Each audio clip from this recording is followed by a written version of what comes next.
ഒരുപാട് പേരുടെ സാന്നിധ്യത്തിൽ ഈ ബുക്ക് എനിക്ക് സ്വന്തമാവുകയും ചെയ്തതിൽ ഞാൻ പ്രപഞ്ചത്തിനോടും നിങ്ങൾ ഓരോരുത്തരോടും സുൽത്താനോടും ഞാൻ രക്ഷിച്ച ഓരോ മിണ്ടാപ്രാണികളോടും നന്ദി പറയണം ഈ നിമിഷത്തിൽ. ഇത് സുൽത്താന്റെ ഒരു പുനർജന്മം തന്നെയാണ്. അക്ഷരങ്ങളിലൂടെ ഈ ബുക്കിലൂടെ ഇവിടെ പറഞ്ഞ ഓരോ മനുഷ്യരുടെയും വാക്കുകളിലൂടെ രഘുമാഷിന്റെയും കുടുംബത്തിന്റെയും പ്രിയപ്പെട്ട സുൽത്താൻ അവൻ ഇനിയും ജീവിക്കും. ഇനിയൊരു പുനർജന്മം കൂടി ഉണ്ടാവും. അത് മറ്റൊരു രൂപത്തിലായിരിക്കും, മറ്റൊരു ഭാവത്തിലായിരിക്കും. പക്ഷെ അവിടെ മാറാത്തത് ഒന്നും മാത്രമായിരിക്കും, സ്നേഹം, കരുണ ഒക്കെ. നിങ്ങൾ എത്ര പേര് നായയെ വളർത്തുന്നുണ്ടാവും എന്ന് എനിക്കറിയില്ല. രഘുമാഷെ ഞാൻ ഇതിനു മുന്നേ കണ്ടിട്ടില്ല, ഒരു പരിചയമില്ല. പക്ഷെ രഘുമാഷ് എന്നെ കാണുന്നുണ്ടായിരുന്നു എന്റെ വീഡിയോകളിലൂടെ. ഈ അടുത്ത ദിവസങ്ങൾക്ക് മുന്നേ രഘുമാഷ് എന്നെ വിളിച്ചത്. സുൽത്താനെ കുറിച്ച് അറിഞ്ഞപ്പോ ആ നിമിഷം മുതൽ പിന്നെ സുൽത്താൻ എന്റെ ഹൃദയത്തിൽ തന്നെയായിരുന്നു. അവൻ കളിച്ചിരിക്കുന്നത് എനിക്ക് തോന്നുന്നു ഇപ്പൊ ഈ ഹാളില് ഈ സാന്നിധ്യത്തിൽ സുൽത്താന്റെ സാന്നിധ്യം എവിടെയുണ്ട്. അവൻ നിങ്ങൾക്ക് കാര്യങ്ങളൊക്കെ അവൻ തൊട്ടൊരു വാലാട്ടി കുറുക്കി ഇവിടെ ഇങ്ങനെ നടക്കുന്നുണ്ടാവും. ഒരു മിണ്ടാപ്രാണിയാണ് ഓരോ മനുഷ്യനെയും തമ്മിൽ കണക്ട് ചെയ്യിപ്പിക്കുന്ന ഒരു മിണ്ടാപ്രാണി. ഒരു മനുഷ്യന്റെ ഉള്ളിലെ സ്നേഹം, ദയ, കരുണ ഇതൊക്കെ പുറത്തു കൊണ്ടുവരാൻ വേണ്ടിയിട്ട് ഏറ്റവും ഉപകാരപ്പെടുന്നത് മനുഷ്യനുമായി ഏറ്റവും അടുത്ത് നിൽക്കുന്ന ഒരു ജീവി അത് നായ തന്നെയാണ്. ഒരു മനുഷ്യന്റെ ജീവിതത്തിലേക്ക് ഒരു നായ കടന്നു വരുമ്പോൾ നമുക്കുണ്ടാകുന്ന ഓരോ മാറ്റങ്ങൾ അത് നമുക്ക് പറഞ്ഞറിയിക്കാൻ പറ്റില്ല.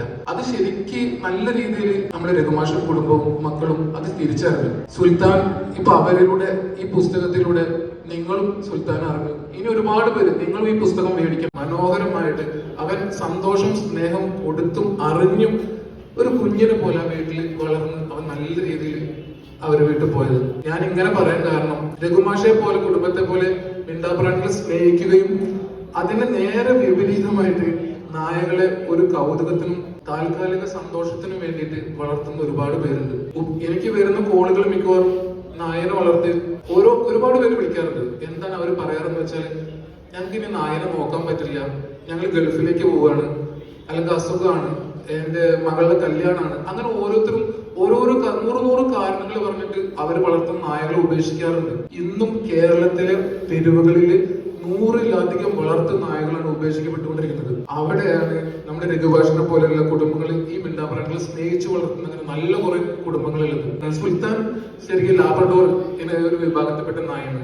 ലാബ്രഡോർ, ബ്ലാക്ക്, അങ്ങനെയുള്ള നായാണ് ഉപേക്ഷിക്കപ്പെടുന്നതിൽ 1-ാം നമ്പർ. 2-ാം നമ്പർ ജർമ്മൻ ഷെപ്പേർഡാണ്. ഒരു നായയെ വളർത്തി തുടങ്ങിയാലാണ് നമ്മുടെ മനസ്സിന്റെ ഉള്ളിലുള്ള ആ സ്നേഹം, മനുഷ്യത്വം ഒക്കെ തിരിച്ചറിയാൻ എല്ലാവർക്കും കഴിയും. ഈ പുസ്തകം വായിച്ചതിന് ശേഷം പറ്റുമെങ്കിൽ നിങ്ങളും ഒരു നായയെ വളർത്തുക, നിങ്ങളുടെ സാഹചര്യങ്ങളൊക്കെ ഓക്കെയാണെങ്കിൽ. എന്തായാലും ഇങ്ങനെ ഒരു നിമിഷത്തിൽ എനിക്ക് പങ്കെടുക്കാൻ കഴിഞ്ഞാലും സുൽത്താനെ കുറിച്ച് അറിയാൻ കഴിഞ്ഞാലും ഈ പുസ്തകം ഏറ്റുവാങ്ങാൻ ഒരു ഭാഗ്യം ഉണ്ടായാലും ഞാൻ രഘുമാഷും ഇവിടെ വന്നിരുന്ന എല്ലാവർക്കും, പ്രിയപ്പെട്ട സുൽത്താനും എല്ലാവരോടും നന്ദി പറയാണ്. എല്ലാവരോടും നന്ദി, സ്നേഹം.